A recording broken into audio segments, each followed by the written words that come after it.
Break കൊടുക്കൂ ജീവ. Let's go for a short break. Milestone makers. ഒരു ചെറിയ ബ്രേക്ക് കൊടുക്കും. പാറു കുറെ ക്വസ്റ്റ്യൻസ് റെഡിയാക്കി കൊണ്ടുവന്നിട്ടുണ്ട്. ഇൻട്രോ ആയി പോയി ഗൈസ്, ക്ഷമിക്കണം, സോറി. ആരാ ഫാമിലി കുറച്ചുകൂടെ ഇപ്പൊ ചേച്ചിയുടെ ഫാമിലിയില് ചേട്ടനാണോ ചേട്ടന്റെ ഫാമിലിയിൽ ചേച്ചിയാണോ കൂടുതൽ അറ്റാച്ച്ഡ്? എങ്ങനെ നമ്മുടെ ഫാമിലി എനിക്ക് മനസ്സിലായില്ല. ഞാൻ പറയാം, ചേട്ടന്റെ ഫാമിലിയില് ചേച്ചിയാണോ കൂടുതൽ അറ്റാച്ച്ഡ്, ചേച്ചിയുടെ ഫാമിലിയില് ചേട്ടനാണോ കൂടുതൽ അറ്റാച്ച്ഡ്? അതെങ്ങനെയാ? ഈക്വൽ ആണെന്ന് തോന്നുന്നു അല്ലേ? ചിരിക്കണേ. ഇല്ല, അങ്ങോട്ടും ഇല്ല, രണ്ടുപേരും അങ്ങോട്ടും ഇങ്ങോട്ടും. അല്ല, ആക്ച്വലി ഞങ്ങള് രണ്ടുപേരും നമ്മള് സെപ്പറേറ്റഡ് ആയിട്ടാണ് താമസിക്കുന്നത്. നമ്മള് ഒറ്റയ്ക്ക് ഒരു ഫ്ലാറ്റിലാണ്. ഞങ്ങളല്ല ഫാമിലി, ഞങ്ങള് നമ്മുടെ ഫാമിലിയിലല്ല താമസിക്കുന്നത്. എന്റെ മമ്മി ഡാഡി വേറെ താമസിക്കുന്നത്, ജീവയുടെ പേരൻസും പേരന്റ് ഹസൻ മോം ആൻഡ് ബ്രദർ വേറെ താമസിക്കുന്നത്. അപ്പം ഞങ്ങൾ അങ്ങനെ എപ്പോഴും വീട്ടിലൊന്നും പോവാറില്ല. ഞാൻ എന്റെ വീട്ടിലും പോകല് ഭയങ്കര കുറവാണ്, ജീവയുടെ വീട്ടിലും പോകുന്നത് ഭയങ്കര കുറവാണ്. പിന്നെ വർക്ക് ഒക്കെ ഉള്ളതുകൊണ്ട് പോവാനും പറ്റാറില്ല. It's all through phone relation, അങ്ങനെയൊക്കെയാണ് മെയിൻലി. ഞാൻ ഇടയ്ക്ക് സമയം കിട്ടുമ്പോൾ വീട്ട് എന്നാലും വല്ലപ്പോഴും ഒക്കെ പോവാറുള്ളൂ. അതും ഒരു കോഫി കുടിക്കാനൊക്കെ പോയിട്ട് തിരിച്ചു വരും അല്ലേ, അത്രയല്ലേ ഉണ്ടാവാറുള്ളൂ. അത്രേ ഉള്ളൂ. തിരക്കിന്റെ ഇടയ്ക്ക് ഒന്ന് ഓടിപ്പോയി ഒന്ന് കണ്ട് ചിലപ്പോൾ ഇച്ചിരി നേരം ഭക്ഷണം കഴിച്ചിട്ട് വരും, അല്ലെങ്കിൽ ചായ കുടിച്ചിട്ട് വരും. ചായ ഇട്ട് വെച്ചോ, അത് എത്തി. പിന്നെ കുറച്ച് വർത്താനൊക്കെ പറഞ്ഞു. പിന്നെ അനിയനുണ്ട് അവിടെ, അനിയൻ ഉള്ളതുകൊണ്ട് കുഴപ്പമില്ല, അവൻ നോക്കിക്കോളൂ എല്ലാരും. ഇത്രയും ജോളി ആയിട്ടുള്ള ജീവചേട്ടനെ കരഞ്ഞ് ഞാൻ ആകെ കണ്ടത് ശരിക്കും അമ്മയുടെ കാര്യം പറഞ്ഞപ്പോഴായിരുന്നു. ഭയങ്കര ഇമോഷണൽ ആയി പോയല്ലേ ആ സമയത്ത്. ഞാൻ ഓർക്കുന്നു. അതിൽ കൂടുതൽ ഏറ്റവും ഇമോഷണൽ ആയത് ആള് അക്ബർ എന്ന് പറഞ്ഞു വന്നിട്ടാണ് ഞാനവിടെ കിടന്ന് കരഞ്ഞ് മെഴുകി അവനെ സമാധാനിപ്പിക്കാൻ പോയാ എന്നെ സമാധാനിപ്പിക്കാൻ. ആ സോങ് അങ്ങനത്തെ സോങ് ആയിരുന്നു, പൂമുത്തോളം എന്ന് പറഞ്ഞ രഞ്ജിൻ ചേട്ടൻ പാടിയ സോങ്. അപ്പൊ അക്ബറിന്റെ ഉമ്മയുടെ കാര്യം അക്ബർ ഓർത്തു. അപ്പൊ അവനിങ്ങനെ പെട്ടെന്ന് ഇമോഷണലായി. അപ്പൊ അത് കണ്ടോണ്ട് ഞാനിങ്ങനെ അവനെ വിളിച്ചാ. പിന്നെ അവരെല്ലാരും എന്നെ സമാധാനിപ്പിക്കേണ്ട അവസ്ഥയിലേക്ക് വന്നു. ചേച്ചി ഉണ്ടായിരുന്നു അപ്പോ? ഇല്ല ഇല്ല, ആ സമയത്ത് ഖത്തറിലായിരുന്നു. ഞാൻ ഖത്തറിലായിരുന്നു. ഈ തിരക്കിന്റെ ഇടയിലൊക്കെ നിങ്ങൾ എങ്ങനെയാ ടൈം സ്പെൻഡ് ചെയ്യാനായിട്ടൊക്കെ നോക്കുന്നത്? ലൈക്ക് ജീവചാണി മിക്കപ്പോഴും ഷൂട്ട്സ് ഉണ്ടാവും. ഇപ്പൊ വ്ളോഗ്സിലൊക്കെ നമ്മൾ കാണുന്നതല്ലല്ലോ ശരിക്കുള്ള റിയൽ ലൈഫിലേക്ക് വരുമ്പോഴുള്ള കാര്യങ്ങൾ. ഇപ്പൊ എല്ലാരും പറയും സോഷ്യൽ മീഡിയ, അവര് ഭയങ്കര ഹാപ്പിയോ ഭയങ്കര ചിൽ കപ്പിൾസ്. പക്ഷെ എല്ലാവരുടെയും ബാക്കിൽ എന്തെങ്കിലുമൊക്കെ നമുക്കും ഓരോ പ്രശ്നങ്ങളും കാര്യങ്ങളും ഒക്കെ ഉണ്ടാവും. ഇപ്പൊ വ്ളോഗ്സ് കാണുന്ന പോലെ ആയിരിക്കില്ല, നിങ്ങൾ എപ്പോഴും ട്രിപ്പും അതൊന്നും ആയിരിക്കില്ല. അപ്പൊ ഈ തിരക്കിന്റെ ഇടയിലൊക്കെ എങ്ങനെയാ ടൈം മാനേജ് ചെയ്യാനായിട്ടൊക്കെ നോക്കുന്നത്? എങ്ങനെയാ ചെയ്യുക? ഞാൻ ഷൂട്ടില്ലാത്ത ദിവസം ഫ്ലാറ്റിലുണ്ടെങ്കിൽ ഞാൻ അവിടെ ഉണ്ടാവും. ഷിറ്റുവിന്റെ ഷൂട്ട് അവിടെ നടക്കുന്നത്. ഞാൻ പിന്നെയും മൂവിക്കൊക്കെ പോവാൻ ഭയങ്കര ഇഷ്ടമാണ് ജീവയ്ക്ക്. എനിക്ക് ഇപ്പോഴാണ് റീസെന്റ് എന്തോ അങ്ങനെ ഒരു സിൻഡ്രോം പിടിപെട്ടിട്ടുണ്ട്. എനിക്കിപ്പോ തിയേറ്ററിൽ പോയി പടം കാണാൻ പറയോ?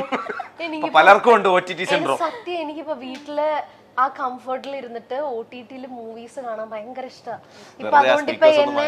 ഇപ്പൊ അതുകൊണ്ട് എന്നെ ഏത് പടത്തിന് വിളിച്ചാലും എനിക്ക് പോകാൻ മടിയാ. പക്ഷെ എനിക്ക് സിനിമ തിയേറ്ററിൽ തന്നെ പോയി കാണാൻ എനിക്ക് അതിന് ഇഷ്ടക്കേടില്ല, എനിക്ക് ഇഷ്ടമുണ്ട്.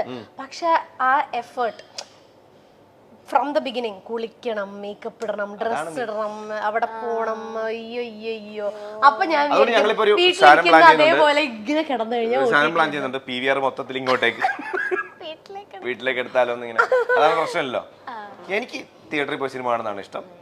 പോയി പറഞ്ഞല്ലോ നെറ്റ്ഫ്ലിക്സ് വെക്കും, ഈ സോഫയിൽ ചേച്ചി, ഇവിടെ ജീവചേട്ടൻ കിടക്കും. എനിക്കത് ഭയങ്കര ഇഷ്ടമായി. ഇപ്പൊ എനിക്ക് ആ ഒരു കംഫർട്ട് സോണിൽ ഞാൻ ഭയങ്കര ഹാപ്പിയാണ്. പിന്നെ എനിക്കിപ്പോ ലുലുവിൽ പോകാൻ ഇഷ്ടവുമല്ല. എന്ത് ടൂ ക്രൗഡഡാ. ഇല്ലേ, പഴയ ലുലു ഒന്നും അല്ല ഇപ്പം. മാറിപ്പോയെന്ന്. ലുലു വലിയ ആളായില്ലേ, ലുലു വല്ലാണ്ട് മാറിപ്പോയില്ലേ നമ്മള്. പണ്ട് എന്റെ one of the favourite spots in Kochi ആയിരുന്നു ലുലു. ഇപ്പൊ പക്ഷെ ലുലു എനിക്ക് ഭയങ്കര സഫോക്കേഷൻ. കഴിഞ്ഞ ദിവസം ചോദിച്ചു നോക്ക്, അറിയോ അവിടെ വെച്ച് ചേച്ചിനെ സ്പോട്ട് ചെയ്തേ. ഇന്ന് പറഞ്ഞ തോമസ് ഉണ്ടായിരുന്നു ലുലുല്. ഞാൻ അങ്ങനെ കുറെ പേര് കണ്ടിട്ടുണ്ട്. പക്ഷെ എനിക്കിങ്ങനെ എനിക്ക് അറിയത്തില്ല, എനിക്ക് അങ്ങനെ സഫോക്കേഷൻ വരും. ഒരുപാട് തിരക്കിന്റെ ഇടയിൽ പോകുമ്പം, ഈ ഉത്സവത്തിന്റെ ഇടയിലൊക്കെ പോകുമ്പോൾ സഫോക്കേഷൻ ഇല്ലേ, അതെനിക്ക് വരും. വീട്ടിലിരുന്നതിന്റെ പ്രശ്നമാണ്. അതാണോന്ന് എനിക്കറിയില്ല, അതെന്നെ എഫക്ട് ചെയ്തിട്ടുണ്ട്. ക്രൗഡ് കാണുമ്പോൾ എനിക്ക് ബ്രീതിങ് കിട്ടൂല, എനിക്ക് അങ്ങനെ ടെൻഷൻ വരും. അപ്പൊ ഞാൻ കഴിഞ്ഞ ദിവസം ഹൈപ്പർ മാർക്കറ്റിൽ കയറി. ഞങ്ങള് വീട്ടിലേക്കുള്ള സാധനങ്ങൾ എടുക്കുന്നത് നോർമലി ഹൈപ്പർ മാർക്കറ്റിൽ നിന്നാ. അപ്പൊ ഹൈപ്പറിൽ ചെന്ന് ഞാൻ കയറി കഴിഞ്ഞപ്പോ ജീവനോട് ജീവ എനിക്ക് ശ്വാസം കിട്ടുന്നില്ല, നമുക്ക് ഇവിടെ ഇറങ്ങാം എന്നൊക്കെ പറഞ്ഞിട്ട് ഞാൻ ഇറങ്ങി. തള്ളല്ലേ കൂറ്റിട്ടൊക്കെ വിളിക്കാതെ ചുമ്മാ തള്ളല്ലേ ഞാൻ അങ്ങനത്തെ ഒരു സിറ്റുവേഷനിൽ പോയി ഇരുന്ന് തള്ളുവാ. വിഷമം പറയുമ്പോ എനിക്ക് ഒരു പ്രശ്നമില്ല. ഇതാണ് ഇയാളുടെ കുഴപ്പം. ഈ വൃത്തികെട്ടവന്റെ കുഴപ്പം ഇതാണ്. മാറോ കൈ കാലിന്ന് വിടറോ, കൈ കാലിന്ന് കൈ എടുക്കണോ, വേണ്ട. ഞാനൊരു ലുലു ഇട്ടെ വീട്ടില്, ഹൈപ്പർ മാർക്കറ്റ്. ഒരു പ്രശ്നമില്ല. എനിക്ക് ആൾക്കാർ ഉള്ളതാണ് എനിക്ക് സന്തോഷം. അയ്യോ ജീവ എൻജോയ്സ് ദാറ്റ്. ഞാൻ കണ്ടിട്ടുണ്ട് ജീവ തിരക്കിന്റെ ഇടയിലൊക്കെ ഇരുന്നിട്ട് ജീവ അങ്ങ് എൻജോയ്.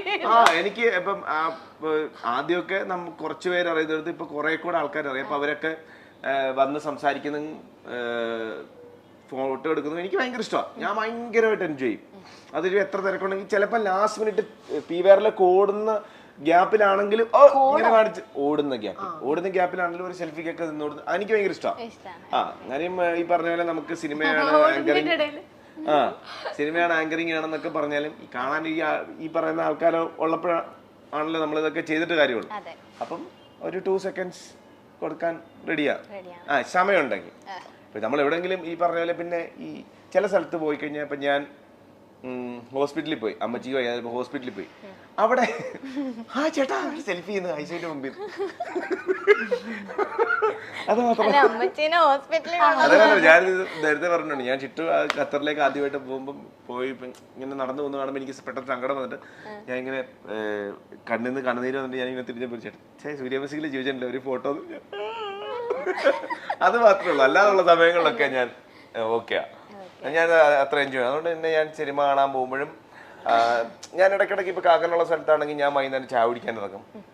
അത് നോർമൽ നമ്മുടെ ഈ പറഞ്ഞ വഴിയോരം അങ്ങനെയുള്ള സ്ഥലത്ത് ചായ കുടിക്കാൻ എനിക്ക് ഭയങ്കര ഇഷ്ടം. ആൾക്കാരോട് സംസാരിക്കാനും നമുക്ക് അറിയാൻ പറ്റില്ല. ഞാൻ ജീവയുടെ ഏറ്റവും വലിയ ആഗ്രഹം ഒരു KSRTC പ്രൈവറ്റ് ബസ്സിലോ കയറണം.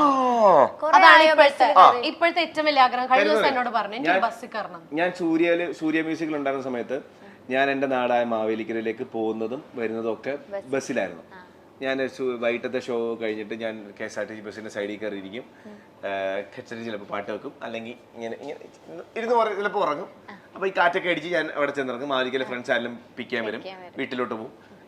തിരിച്ച് ഒന്നെങ്കിൽ ഞായറാഴ്ച പോയിട്ടോ അല്ലെങ്കിൽ തിങ്കളാഴ്ച വെളുപ്പിനും ഇതേപോലെ തന്നെ അങ്ങനെ കണ്ടിന്യൂ എല്ലാ ദിവസവും പോയി വന്ന. അപ്പച്ചന് വയ്യായിരുന്നു, അപ്പൊ എല്ലാ ദിവസവും പോയി വന്ന ദിവസങ്ങളും ഉണ്ട്. അപ്പൊ അത് കുറെ നാളായി. അപ്പൊ എനിക്കൊന്ന് പോയാൽ കൊള്ളാന്നുണ്ട്. ട്രെയിനിൽ കയറിയാൽ കൊള്ളാന്നുണ്ട്.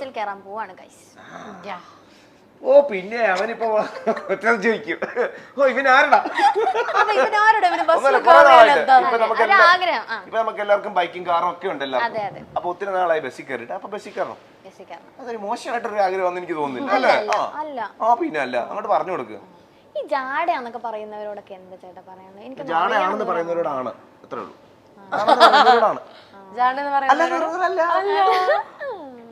പിന്നെ നമുക്ക് ഇപ്പം നമ്മൾ ഇന്റർവ്യൂവിന് വരുന്നതിന് മുമ്പ് ഇപ്പൊ പാറുവിന്റെ ഫ്രണ്ട്സ് ആണെങ്കിലും ഇപ്പൊ പാറു ആണെങ്കിലും ഇപ്പൊ ഞങ്ങളാണ് ഇന്റർവ്യൂവിന് വരുന്നത് എന്ന് പറയുമ്പോൾ പല അഭിപ്രായങ്ങളുണ്ടാവും. ഒരാളെ പറ്റി കുറെ ആൾക്കാർക്ക് പല അഭിപ്രായങ്ങളാണല്ലോ. അപ്പൊ നമ്മളോടും നമ്മൾ ഇന്നയാളെ കാണാൻ പോകുമ്പോൾ ഇന്നയാൾക്ക് ഭയങ്കര ജാടയായിരിക്കും, ജാടയാണ്. ഞങ്ങൾ പറയുന്ന കാര്യമുണ്ട്, ആ ആള് നമ്മളോട് എങ്ങനെയാണോ അതാണ് നമുക്ക് ആള്. അപ്പൊ ബാക്കിയുള്ളവർ എന്ത് പറഞ്ഞാലും കുഴപ്പമില്ല. ഇപ്പം പുറത്തോട്ടൊക്കെ ഇറങ്ങി നോക്കുമ്പോൾ പാറ എന്തൊരു ഭയങ്കര മോശം, ഭയങ്കര ആരെയും ബഹുമാനമില്ല, ഒരുമാതിരി ചോദ്യങ്ങളൊക്കെ ചോദിക്കുന്നു. അങ്ങനെ പല അഭിപ്രായം ഉണ്ടാവാം, ഉണ്ടെന്നല്ല ഉണ്ടാവാം. പക്ഷെ ഇപ്പൊ ഞങ്ങളോട് ചോദിക്കും പാറു എങ്ങനെയാന്ന് ഞങ്ങൾ ചോദിക്കും,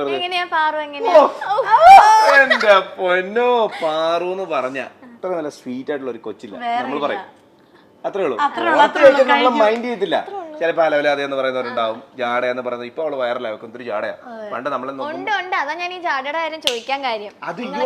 അയ്യോ എന്റെ മോളെ അത് പറയും, അത് ഉള്ളിന്നെടുത്ത് ചോദിച്ച ചോദ്യം.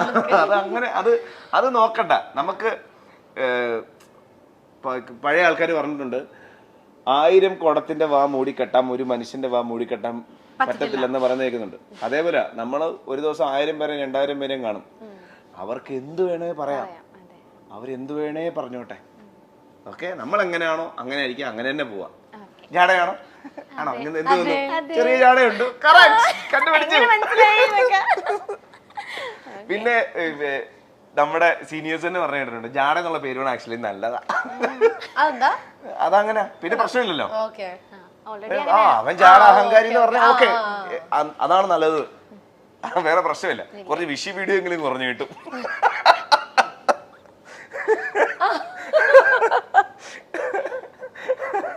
ഹായ് നല്ല നെയിൽസ്. Oh thank you. തിരിച്ച് പറയാനാണോ? നല്ല വാച്ച്. നെയിൽസ് ഒന്നും പറയല്ലേ, കാണിച്ചു ചേട്ടന്റെ. എനിക്ക് എന്റെ സാധാരണ എന്റെ അതെ നഖം വളരുന്ന നല്ല രസമുണ്ട്. ഇത് മറ്റേ പേടിയൊക്കെ ചെയ്ത് പട്ടി വെച്ചത് നമ്മൾ ഇതൊക്കെ വെച്ച് നല്ല മാന്ത് കിട്ടാറുണ്ടാ? ഇത് വെച്ച മാന്തി ഇളകിപ്പോരും. ഇത് ഇളകില്ല. Hello, how dare you speak like that? Sorry, I was little dare. ഇത് എന്റെ ഓൺ നെയിൽസ്. ഇത് ഓൺ നെയിൽസ് ആട്ടോ. അല്ല ഞാൻ പറഞ്ഞു ഇത് ഓൺ നെയിൽസാ. സംശയം ഉണ്ടെങ്കിൽ ഇതേ ഇവിടോട്ട് നോക്കി. ഇത് ഓൺ നെയിൽസാ. ഇവിടെ ഉണ്ട് തട്ടപ്പുറത്ത്.